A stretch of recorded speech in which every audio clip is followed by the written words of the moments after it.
bother pinning them. That's the half measure. Just, Sharkworks sells a kit. Just Yeah, do a welded kit and be done with it. got it. Very good. Thank you.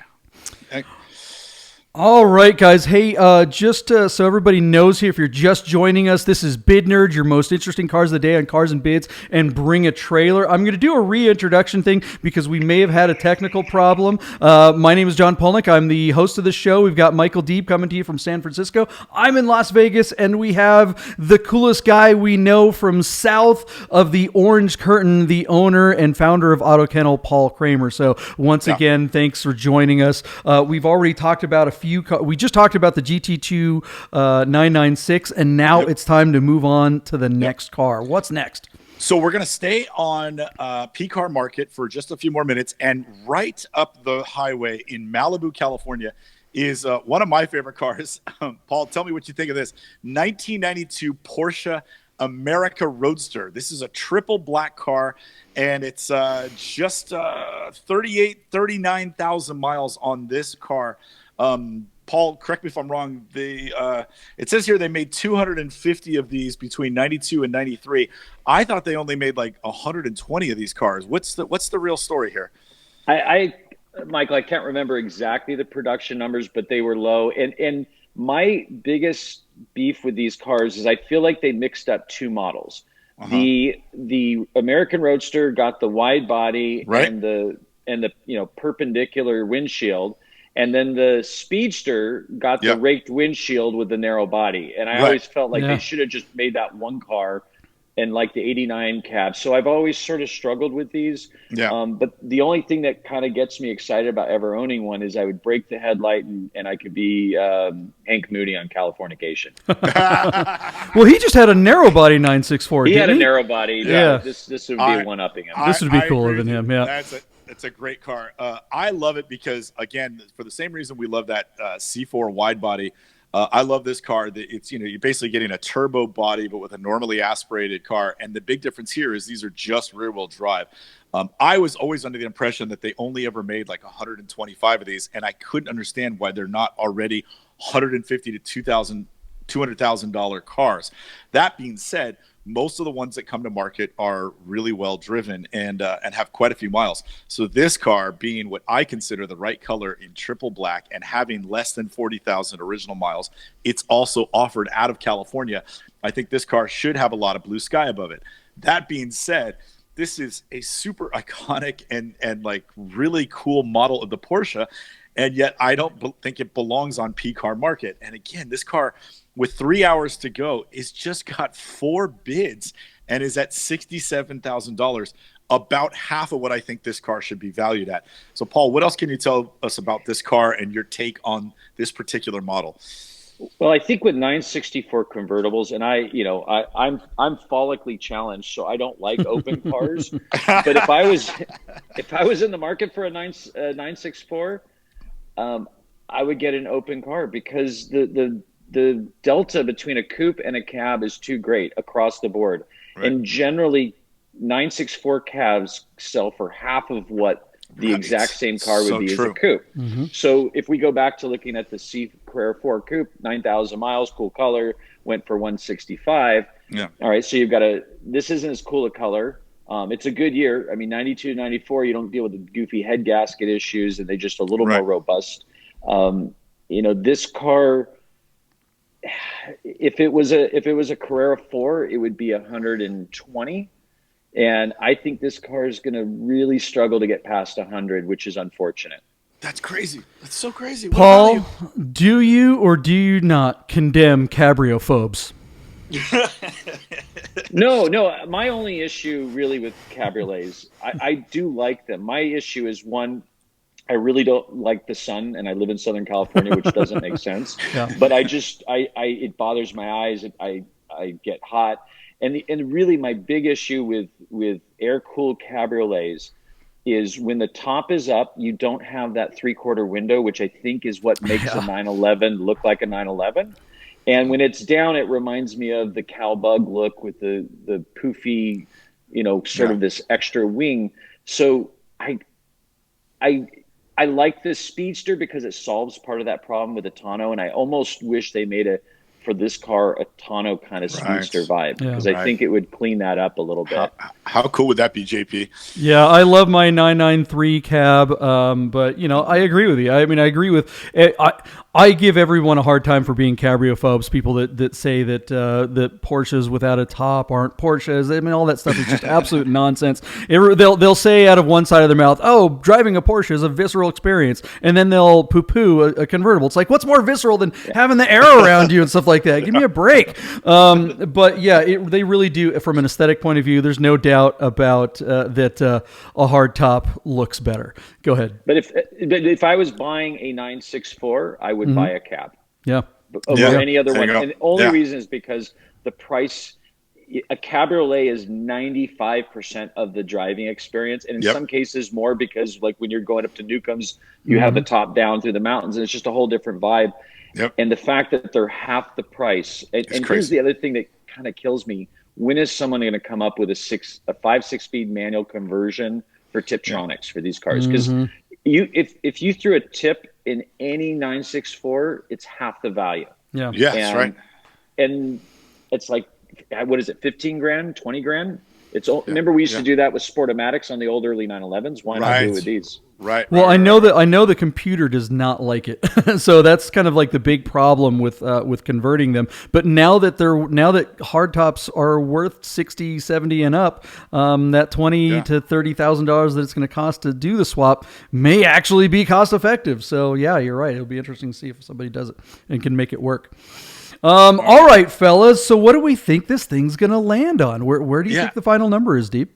So I think this car with a better audience would bring about 120, maybe even 125,000. I think, if it were at Godden or maybe at Auto Kennel, this would be advertised at $130,000, and then you'd take a deal at the first real money. But here on this platform, I don't think this car is going to bring. I'm going to say 98,000, and it should be a no sale. If it gets to 98,000 and sells, I'm going to be mad I didn't buy it. But I'm going to say 98,000 and it's a no sale at that. Where is it now? Where is it sitting now? It's 60. Let me read it to you. 1 second. $67,000 on just four bids out of Malibu. I'm gonna short P car. I'm gonna say 80. I mean, if 80, it finds another 10 or 20, I'd be surprised there. Okay. What do you think? What do you think, Paul? I'm gonna split you two at 89. I think it's actually in the right venue should be 105 to 110. That's still a crazy deal. It's just not an interesting enough car, and it's a footnote that most people don't really know about. And it's that six-figure thing. I think if it sells for 89, I think someone got themselves a hell of a deal. Yeah, I agree. I'll buy it for 89. Paul, but correct me if I'm wrong here. Just based on this argument that it's a footnote car that people don't know about, don't condition and production numbers drive the prices of Porsche, especially a niche model like this? Wouldn't the low production numbers suggest that one day, maybe not now, but one day this will be a highly coveted vehicle?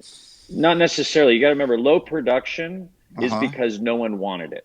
Porsche. There you go.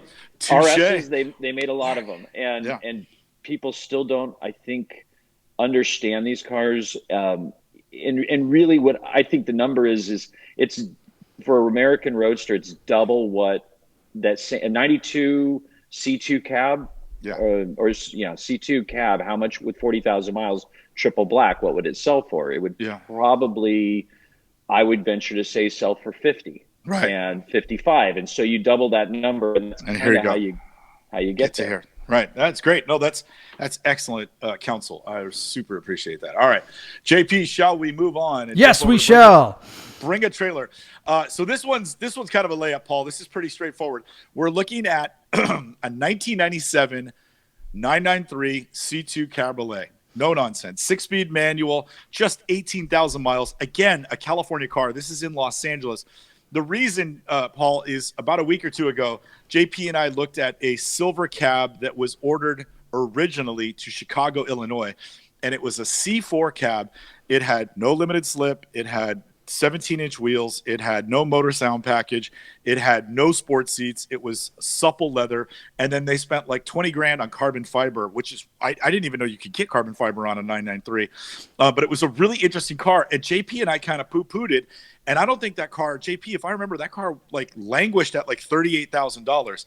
This to me seems at least a lot closer to what most people would want if they were shopping for a 993 Cabriolet. 2-wheel drive, motor sound package. It doesn't have a sports seats or limited slip differential, but it doesn't have supple leather either. This car was equipped with 17-inch wheels, but somewhere along the line, somebody slid on the turbo twist 18-inch wheels. And so as it sits, even though to what you're saying, Paul, it just sort of standard silver and black, I still think this is a much more attractive car, something that would have a broader appeal. So our car is sitting out of LA. Let me just grab my notes real quick. It's got this 18, is on Bring a Trailer. Yeah, this is on Bring a Trailer. This car is got so far, excuse my voice, 15 bids, and it's already up to $52,500. And I would say, just looking at this, that this is a car that would bring somewhere in the mid to high 50s. But reading the tea leaves with about 3 hours to go, it looks like this car could actually reach and maybe exceed $60,000. What's your take? Yeah. So I don't screw it up. Yeah. Flipping this around, if you look on that lift right there, you see that Black Beauty.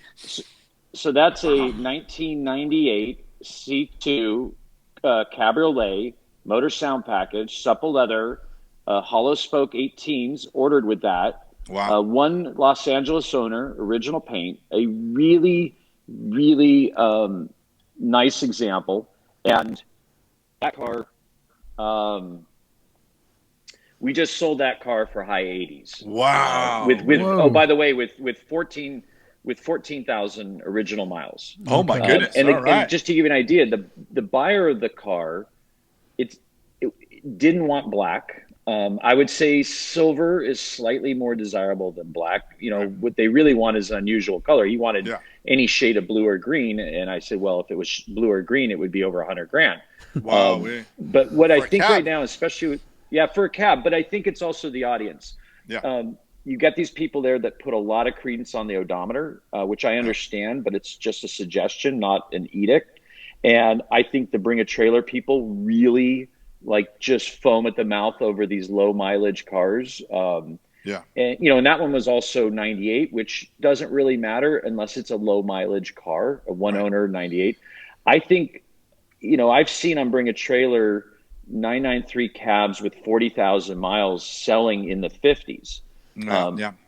I think what I think this car is worth is somewhere in the mid 70s, but I think someone on Bring a Trailer is going to get a little overly excited, and I think it might bid to 80. Wow, look at that, JP, man. What do you think? A Cabriolet going for that kind of money? I think I'm going to have to roll the odommeter back on mine and go out and Bring a Trailer. Holy cow, mine has a lot more than 18,000 miles. But I understand the appeal of these the bright colors, but I still feel like there's a lot of people that just straight up will never own a car that has that one of those weird bright colors, like especially normal colors. Like a normal blue or a normal green is just like, who cares? If it's like a bright lizard or alien green or a Miami blue or something like that, I get that. But these just kind of like, okay, if the color is the same, I don't know, that's just a regular blue car. That's the color for a Hyundai or something like that. I don't get it.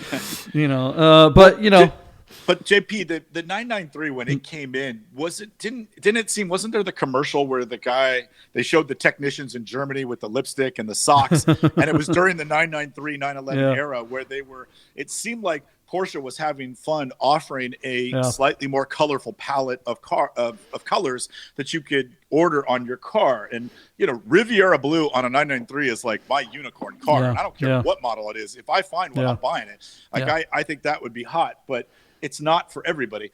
So Paul, with this generation of car, you're saying that an unusual color could help bring a premium. Is that right?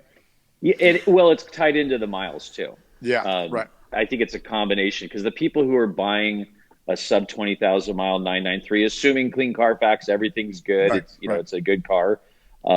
They want everything, and they're not going to drive it a lot. They've got a lot of cars, and they're going to put it in the rotation with 20 different cars, and they want to experience something as new as possible. But they also, when they go to Cars and Coffee, imagine rolling up in that 14,000 mile black 993 cab.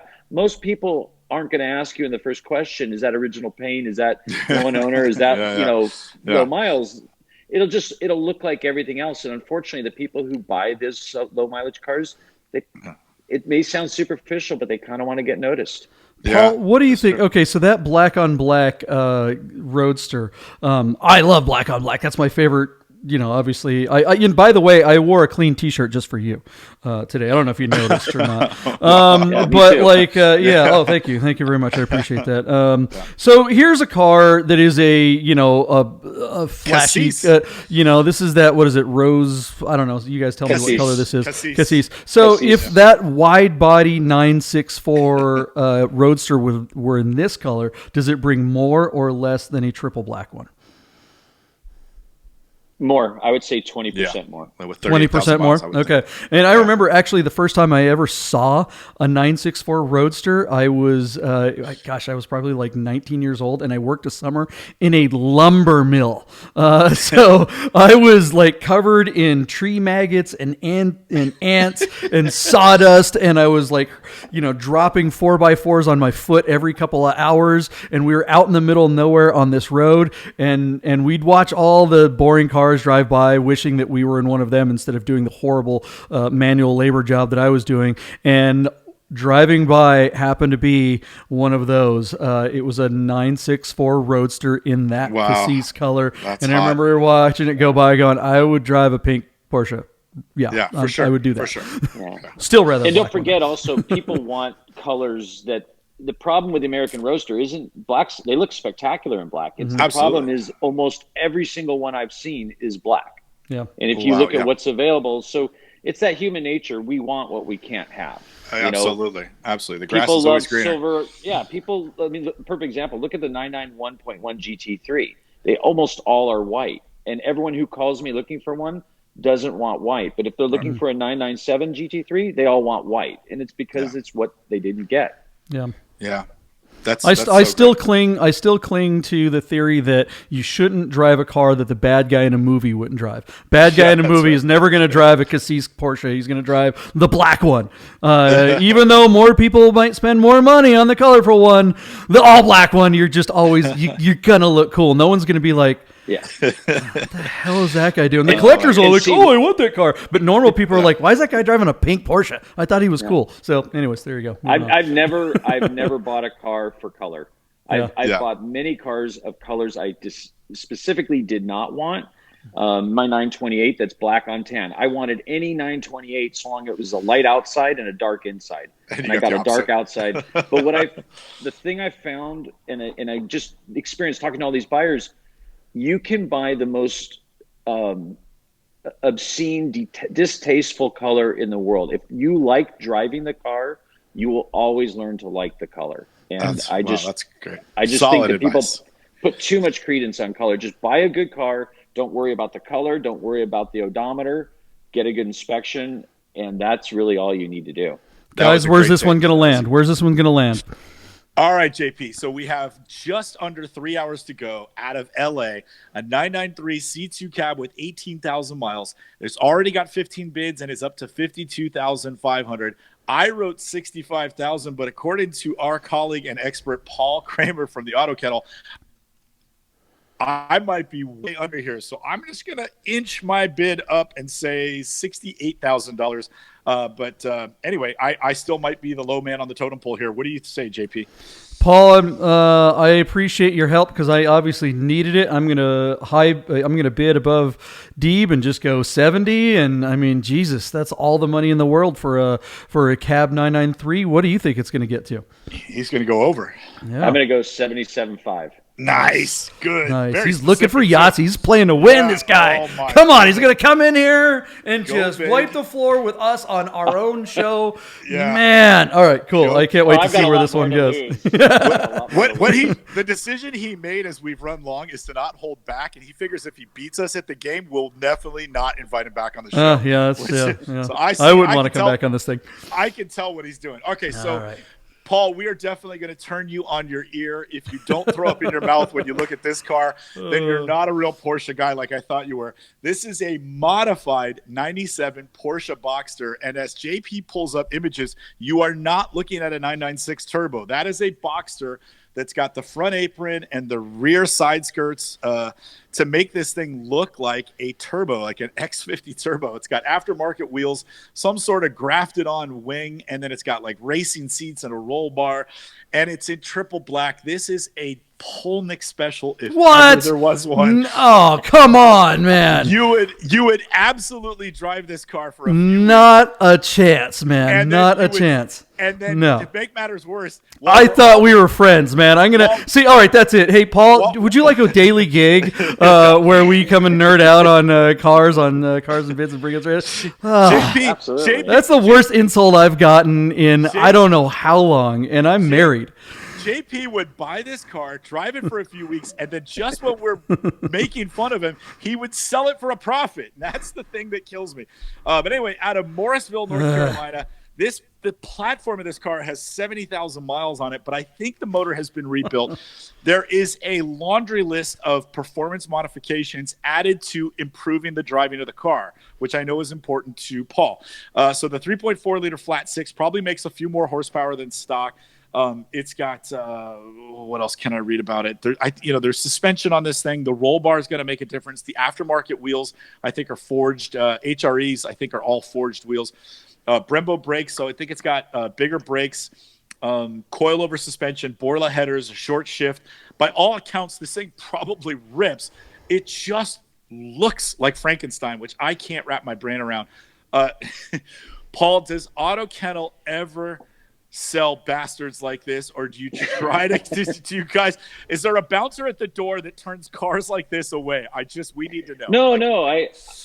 No, my biggest thing, it comes down to two criteria. If a car's done well, and for me, there's a certain limit of just value because I only have so much time to spend on cars, and so I don't take a lot on under 30,000. Just not because I don't like to, because I just physically don't have the time, and it costs just as much to sell a $30,000 car. So I proverbially would not kick this car out of bed because it's been modified. Yeah. I kind of wonder, like those Recaro GT3 seats, if those are real Recaro GT3, they're value. They're valuable. I mean, those seats could be 10 grand just sitting alone. Right. And I kind of feel like whoever buys this car probably should take those out. I think they look a bit ridiculous. Lower your ROI. And but the rest of the car, it's actually not out of poor taste, except for maybe that wing, and not because the wing's bad, because it just doesn't. That's from an air-cooled era. That doesn't really fit that car. Yeah. I mean, it's amazing how he got it on there, though. Look at it. Oh yeah, no, there's some craftsmanship on it. I think black actually works on this car because it's not. It sort of downplays it a bit, and I think it really pulls off the 996 sort of trickery. I think the engine upgrade is a nice engine, but the hard part is I don't know who the buyer is for this car, because if you get to the point where you're in the 20s, if you're in, let's say you're in the high 20s, why wouldn't you just go buy a 996 C4S cab with 70,000 miles? Right. Which might be high 20s, low 30s. So I think this car is going to be more of a victim of what is going to keep its price down, because what else could I get for that money? Right. Or a high mile Boxster Spider, right? Well, hold on, guys. I mean, I think that, the other person that maybe we're not considering, I mean, because this car aesthetically is challenged, but the performance mods are actually pretty right on. I mean, this would make a fantastic track car, because who cares what a track car looks like? Pull that stupid wing off the back, and I mean, coilovers and forged wheels. If those seats are real, I mean, they're going to do their job. And it's got a metal roll bar in there. This thing could just be an awesome track toy that for someone who has a bunch of other six-figure cars but doesn't want to get rock chips all over them, maybe this is the way to go. I don't know. Yeah. Well, and by the way, the ad does say features Recaro GT3 style. So they're probably plastic. I wish they would just ditch that word and just say they're reproduction, because we all understand that. Made in Taiwan. So those seats aren't really worth anything, and actually they might be dangerous, right? They might be dangerous. And an open car, do you really want to be on the track? But I do think that, I bet you could find some cheap Boxster sports seats from eBay. You throw them in there, and you've got a fun Cayenne car. But I mean, Michael, are you going to kind of throw your number out there first so we can have an I will, job? yeah. And so what I think is the only reason a car like this would make sense is if all of this stuff is at a performance grab or a value grab. And so to me, a car like this only makes sense if it's right around 20 grand or possibly less. And despite this car having a lot of really cool parts on it, I'm not saying that the sum is greater than, that the value is not greater than the sum of the parts. So I don't know, man. I just don't believe in this one. So I'm going to say 19,005, and I know my number is conservative. It's just because I have zero interest in this car. Like, I would not, if you gave it to me, I would just move it along. I wouldn't even take anything off it. I would just sell it on down the road and apply the money to something else from Stuttgart. Which engine did you guys say it's got the 3.4 in it? 3.4, yeah. It's got a 996.1, 99 to 2001. But it doesn't say really, I didn't see if it says if it's been, built or anything. Yeah, if it's just slapped in there or not. Yeah, I mean, what was your number, Deep? 19.5. I don't think it's going to break 20. I mean, breaking 20 is going to be tough, but I mean, we we have a long way to go, and it's already at 16.9, and there's way more bids than I would have thought this thing would ever get. So I'll go 22. I think someone might buy it for the performance, or someone might buy it for a track, or maybe it's a kid that wants his first Porsche and he wants something a little flashier than just a regular fill in the blank water pumper. I don't know. What do you think, Paul? I mean, if I feel like this car should, with 3 hours left, be at like 12, and then I could say comfortably 15, because I just think there's a lot of things about this that kind of frighten me. How the belts are put in. Exactly. There's you even think? the way the exhaust looks. I mean, it's sort of like he's got sometimes these really great parts, but like, hey, you're going to put a 3.4 in it, why not put the 3.6 in it? So there's things I don't understand, which kind of lead me to believe it's a parts bin car. I have a fear that, JP, you might be right. It might crest 20. But I'm just on the right platform for it. It's the right platform for it. And, it's ending, let's see, in 4 almost hours. 4 hours. So it'll be like drinking time on the East Coast where the car is. So good point. The stars could align, but Yep. And it's in North Carolina, so they got whiskey. So I mean, I kind of feel like, maybe his friends helped him on the bidding, and I'm going to go 18,000. Nice. I can't go over 20. Even if neither can I. Yeah. I mean, it's not worth more than 20. I just think it's going to get there just because.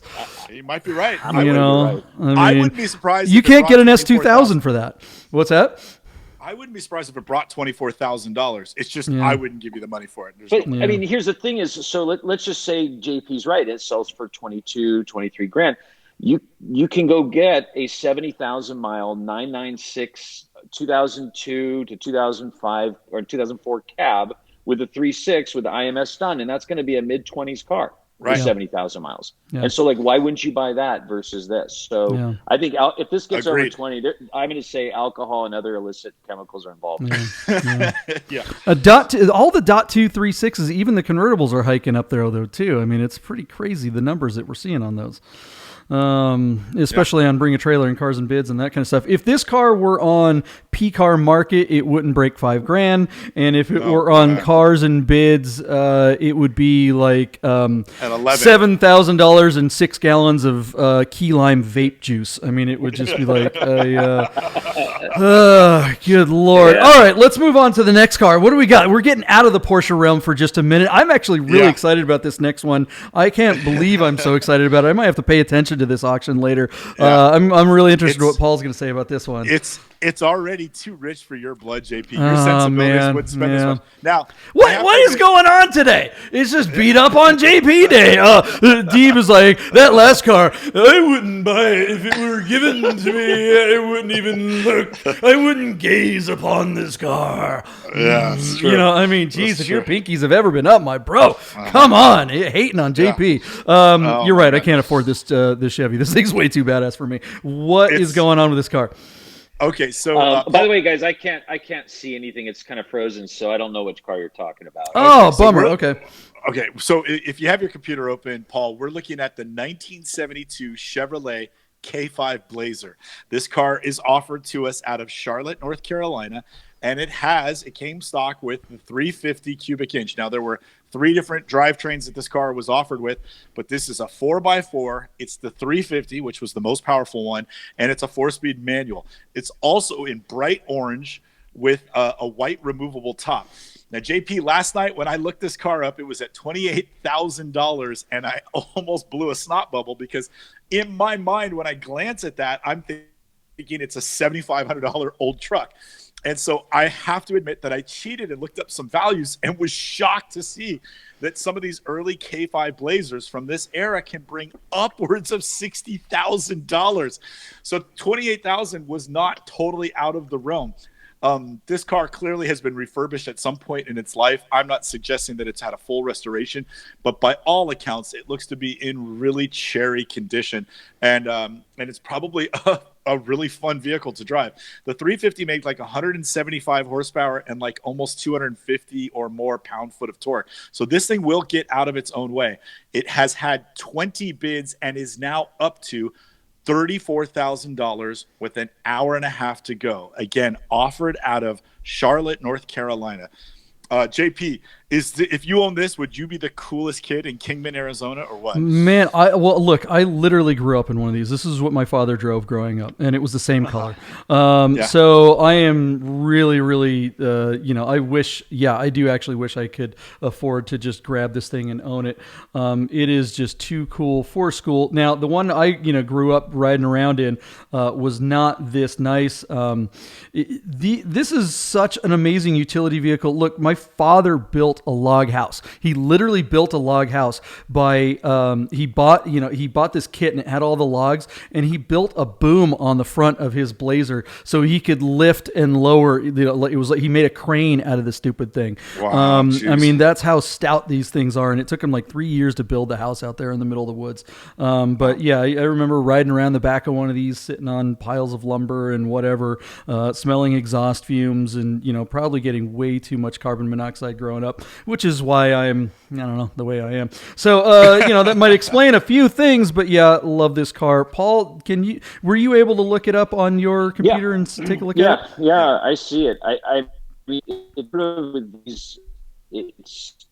it's kind of, if you don't want to spend the money on a comparable Ford Bronco, this used to be where you went. Yeah. I think those prices are getting really, really narrow, and I think maybe the market's shifting from the poor man's vintage Bronco to maybe the guy who wants a bigger version of the Bronco, but the same kind of era and style. It's. I think the thing that's going to appeal on this car is the color. Number one, and if you look at Broncos, the coral color and those colors do really, really well. Mm-hmm. And I think the other thing is it looks stock enough. It's not, doors gone, body, altered. It's kind of got a stock vibe, but it's been modified in a way that is, I think, who the buyer who's got money is going to like. It's going to be drivable. And I think the biggest thing about this car is it to me looks, and I think a lot of the people who buy it, who are going to probably be first time buyers, they're not going to be collectors of these. It's just like you, JP, they grew up with one, they want one. It's going to be turnkey, which is going to be key with those buyers. It looks freshly done. Yeah. And I don't know enough to know, is it acceptable? What, it's got this bumper. People forgot if it has that, good or bad. I have no idea. But am I supposed to throw out a bid? I'll start. I'll lay myself across the tracks so you guys can run for me. Pete, again, this one's going to close probably sooner than later. About an hour and a half to go out of Charlotte, North Carolina. The K5 Blazer with the 350 V8 4-speed 4x4 and beautifully refurbished. It's not bone stock. It's not like a correct restoration, but man, it is super attractive, and values for these is tremendous. So while our car is sitting at $34,000, I think there's still some room to go. If it were perfectly stock. If it was like a proper restoration, I would say this car would be in the mid to high 50s. But I think this car is still going to find a home at around $44,000. So what do you think, JP? Yeah, is it going to break? Is it going to break 50? I don't think so. I don't know if it quite gets up there. Look, Porsche fans and people that are into Porsches and always talk about form following or function. Yeah, form following function, right? That's the big thing.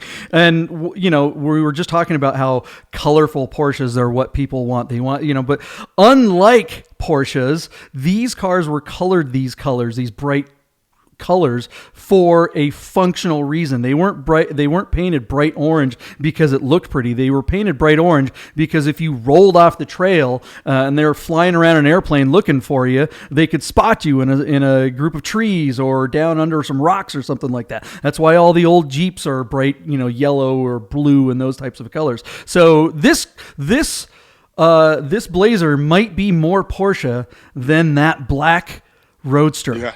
Am I crazy? Yeah, I'm a little crazy, but I do love this car. I'm just gonna go big because it is near and dear to my heart. I'm gonna say 49. Paul, what do you think? Nice.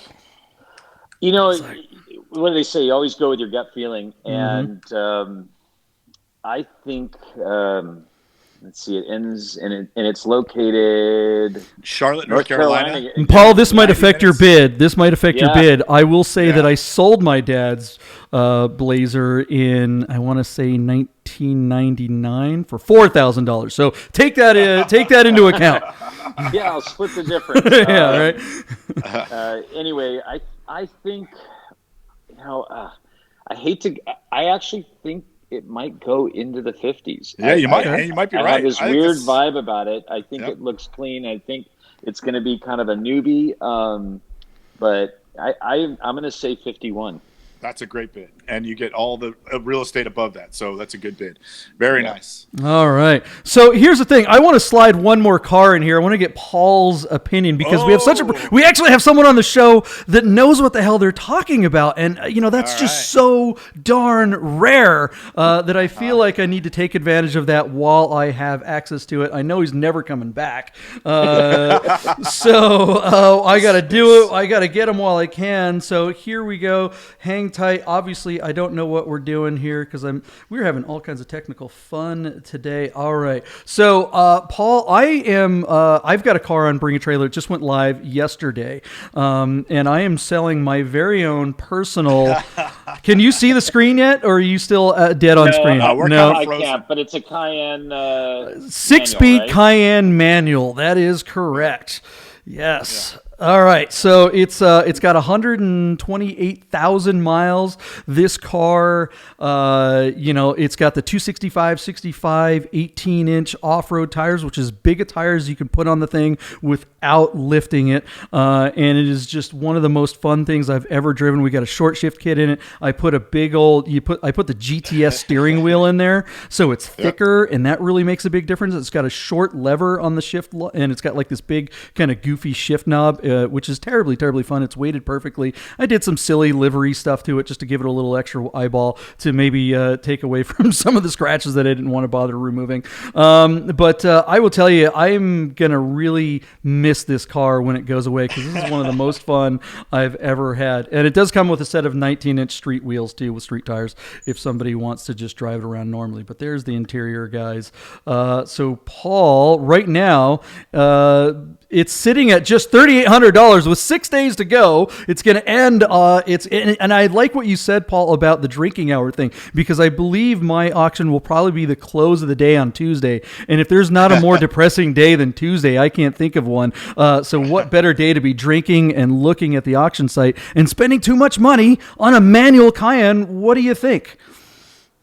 No, it's really cool, and I think what Safari 911 vibes have been doing lately, I think with these first generation Cayennes, it's becoming the hot thing. I think the big question, and I'm sorry if I didn't hear that. The lift, was it from just the tire wheel combination, or did you actually do just the tires? It's just 265/65, so it's the biggest tire that you can fit on there without lifting it. So it's essentially a stock. A 2008 Cayenne manual. Yep, with the base, and it's a bigger, base. It's a 6-cylinder, not the Yep. GTS. Yeah, and you've got the roof rack and stuff.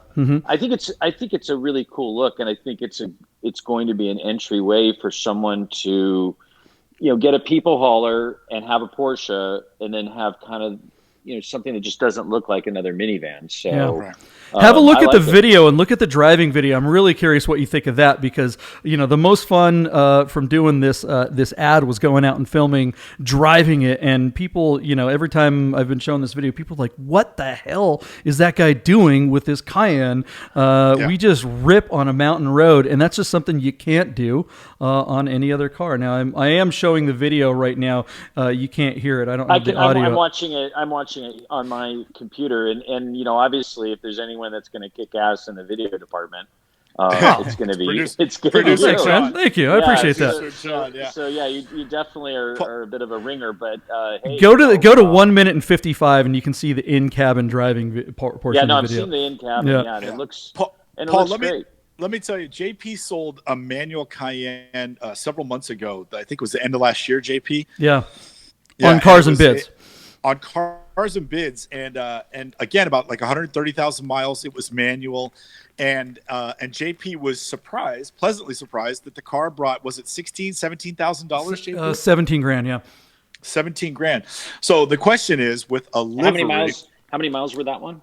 That one had 108, so this one has significantly more miles, but this one is definitely better equipped. Yeah, and the other one was what color? It was gray, with gray. it was like a dark gray with a black and hazelnut interior. The interior was actually quite pretty. Yeah. And so the big question that we've been bouncing back and forth is JP has reacquired this old car of his. He put the livery, he got the off-road tires, and they made like a little video and brought it to bring a trailer. Will this car, the big question is, will this car bring more than the last one did on Cars and Bids? And we'd like to think, I keep telling him that I think it will, but still that's a big reach. You're talking almost $20,000 for just a manual base Cayenne with miles on it. When you how long ago was the one in Cars and Bids? Cars and Bids was probably it was like in June or something like that. It was the beginning of the summer. Well, was it maybe later fall? I thought it was fall. Yeah, it was quite a while ago. Like yesterday, or was it yesterday? The day before, there was a Cayenne S, a 2008, black on black, and that one did have a lift on it. It had the same amount of miles as mine, but like I said, it was an S, but it was an automatic. It was a Tiptronic. It didn't have the manual transmission, and that one went for $30,000, and I almost fell off my seat when I saw where that one landed. I mean, that just didn't make any sense. And yes, I know they spent another, 4 or 5 grand probably on lifting it and stuff like that. But I mean, without a manual, 30 grand? Yeah. So I'm hoping. Well, I'm not an off-roader, but yeah. Is the manual better for off-road? Oh yes, absolutely. Not only is the manual better for off-roading, but a smaller engine is technically better for off-roading too. Big engines with all the torque will slip. It's very hard to apply power without having the tires just blow mud or blow sand everywhere. You want to be able to give the right amount of traction at the right amount of time.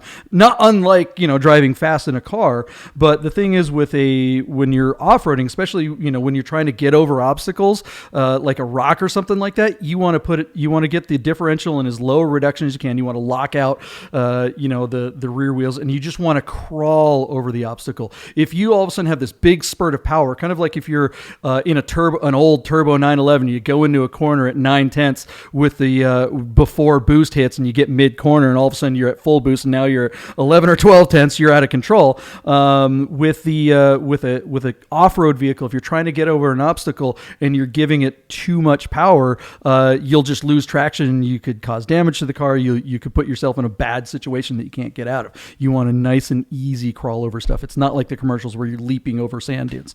So, anyways, that's my long thing about off-roading, and the 6-cylinder really is very well suited, especially with a manual.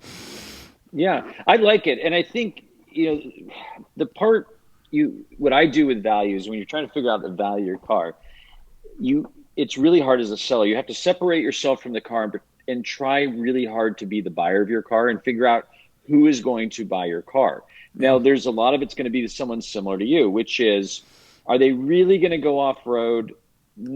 Probably not as much as they think. The guy who bought the black car, he's actually going to go off-road, and he has a real purpose for that, I'm guessing. And it was worth it to him because he probably looked at how much it cost to do the lift kit and said, okay, this all makes sense. I get the, maybe like you pointed out, a little naive. Oh, I get the bigger motor, whatever. I think the buyer of your car really likes the idea of a manual Cayenne. They're not going to spend the 30, 40 grand on a GTS one. I think they're going to be a little bit younger. I think they want to look cool. They want to have fun. I think they're going to be more apt to take the livery off and just leave the rack on and drive it that way. And and I think, which I like the livery because it's very much, it looks like modern Porsche motorsport support vehicle. Like, if cool. Like you'd see it on the Dakar in the background, hauling tuna sandwiches or whatever. So I like the car a lot. And I'm not just blowing smoke up your ass. I shouldn't have told you that it was mine. I should have said, "What do you think of this piece of crap Cayenne?" I already saw it. On there, you already knew. I already knew it was yours. Because I watch the show all the time, and so you're just a huge fan. All right, that's Paul. All right, Deeb, you're so replaced. That might be the nerdiest thing Mr. Kramer has said today. Yeah, I know. Is it as nerdy as drinking coffee from a Luft 5 coffee cup? Oh my God! Yes.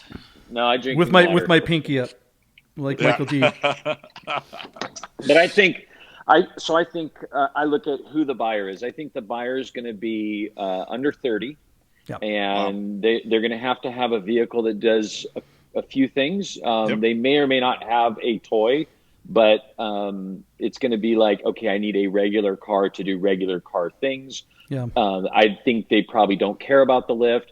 They want to go into the snow to go snowboarding, and that's about the extent of it, but look cool. I think the color, I mean, if this had a black interior, it would be a home run. Absolutely. It's a sea of beige, man. There's just beige. It's just like, oof. My daughter, who's not a car person, but she has a funny way of looking at it. She calls that edition the Abba Zaba edition. My God, that's hilarious. That's a great reference. I love it. Yeah, and we'd get peanut butter and jelly. Those are like maroon and tan and so forth. But I think you're. Nope, we lost your sound there. Are you there? No, he's back. He's back. Yeah. Sorry, I put it on Do Not Disturb, but I'm not sure why it came through. Anyway, I think your car might get close to 20. I don't think it'll get over 20. I think it's going to get in the 19s, and I think that's a good take. Yeah, and I think it's a good car for that. Yeah. And I'd be happy with that. I mean, that's kind of what, I mean, and we did do it up with the livery just to kind of give it that extra eyeball. But, here's a picture of it without all the stuff. I mean, it does have the roof rack, but, obviously the thing looks much different without all the stickers on it. And then there it is with the stickers. But I think you're right, Paul. The guy who bought the last one was a younger guy, and, he liked to travel, and he liked to mountain bike, and he liked to camp, and he liked to do all that stuff, but really could only have one car. And I mean, if it says Porsche on it, you can actually rip up some twisty roads and go off the road and haul 5 people and a bunch of junk at the same time. There's really nothing else out there that exists that can really do that. So I think the biggest thing is going to be the manual. That's where that's where the money's at. Is the manual. Yeah, they're really, really rare. No one. And we haven't seen a base manual Cayenne on Bring a Trailer yet. They've all been GTSs. No, there was one I found as I was digging around. Well, it was a 2011. Oh, okay. So, okay. So let me rephrase that. There hasn't been an E1 base. So that was an E2. So there hasn't been an E1 base Cayenne. They've all been GTSs. The E2 is interesting. Horrible. I hate the look of them. They look like a Mazda CX-5. Yeah, and they're so underbuilt, and anyways, we won't get into that. Okay, it'll be interesting to see what happens. And thanks for your opinion. I appreciate it. An actual informed opinion for a change. What a nice thing on Bid Nerds. Guys, this has been so much fun. Paul, we really, really appreciate you spending some time with us from Auto Kennel. Those of you that are out there that you want to learn more about Auto Kennel, of course, it's at Auto Kennel on all the socials. Is that the best way to find you? Yep, at Auto Kennel or autokennel.com. Anything else you want to plug before we end the show? Yeah, if you go to Auto Kennel, the website, it'll pop up with sign up for our newsletter. I promise I don't spam people. I get enough Hmm. crap in my inbox. I will only send an email out on a car we're selling, and it's not going to be come buy this car. It's Hmm. going to be my perspective of the car and the owner that I normally can't put in the ad because it's just superfluous. But it's going Yeah. to be really my take on what this car is about, who owned it, the backstory, the stuff that you normally never get in a listing. Yeah. But it's the stuff that makes the hobby really fun. And people Paul, really I'm like gonna. that. I've seen those ads. Yeah. They are fantastic. Yeah. Yeah, Paul. Listen, it's Costa Mesa, right? You guys are in Costa Correct. Mesa. Orange So County, Costa Mesa. if you're in Costa Mesa, you should look them up. Go by and see the place. It is absolutely beautiful. It's very modest and it has so much cool content, and the people are friendly. JP and I every other Toy and Lit weekend would make the drive down to Costa Mesa to go see you and Hank Bars and check out the cool shops down there. Esther remembers having pizza over one of the weekends. One of these days, Paul, I swear I'm going to buy a car from you. I test drove your M3 Lightweight. I absolutely was getting ready to call you when you told me that you had taken a deposit on the Silver Rose 944 Turbo, and Esther, my wife, fell in love with that yellow 914 6 GT you just sold. So one of these days you're going to get my money. But anyways, thank you so much for being on the show, man. It's great. Yeah, thanks for having me. If you want a car from Auto Kennel, you got to act fast, man. People that's for sure. get them. Yeah. Don't think about it. Give them a deposit and then figure it out. I'm telling you, I've missed out on two. Yeah. I'm really bummed out about. So there you go. And you know, like I tell people, I give everyone.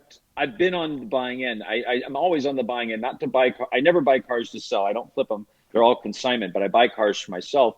And I think everyone should have. I give everyone a week to finalize a purchase because I want them to make sure they're happy with the car. I don't want them disappointed. And that's why, you know, if you something you like, you know, read the ad, call me. If you really want it, put a deposit, and you'll get the time to do your due diligence. Absolutely. And Auto Kennel, I can say, only represents quality cars. They don't move junk for people as favors. All the cars have been vetted and gone through their shop, and they're all beautiful stuff. So there you go. Thank you. All right, well, there it is. Another episode of Bid Nerds, the most interesting cars of the day on Cars and Bids, Bring a Trailer, and all the other automotive enthusiast auction sites. We apologize for a little bit of technical difficulties at the beginning of the show, so if you came in, it was a little weird at the beginning. Well, tough luck. Watch another episode. They're all perfect. This one, we had the perfect guest and technical problems. What are you going to do? Paul from Auto Kennel, once more, thank you so much. Michael D, my partner, and our crew, Rochelle and Esther and Patootie and Lee, and everyone else that helps out. We really appreciate what you guys do. Make sure you subscribe, like, hit the notification button, and we will see you tomorrow because we do this Monday through Friday every morning around the 9 o'clock hour. Your daily nerd out on the most interesting cars and Cars and Bids, and Bring a Trailer. See ya for tomorrow's Thank you, episode. Paul. Thanks again, man. See you, Paul. All right, signing off. Thank you, guys.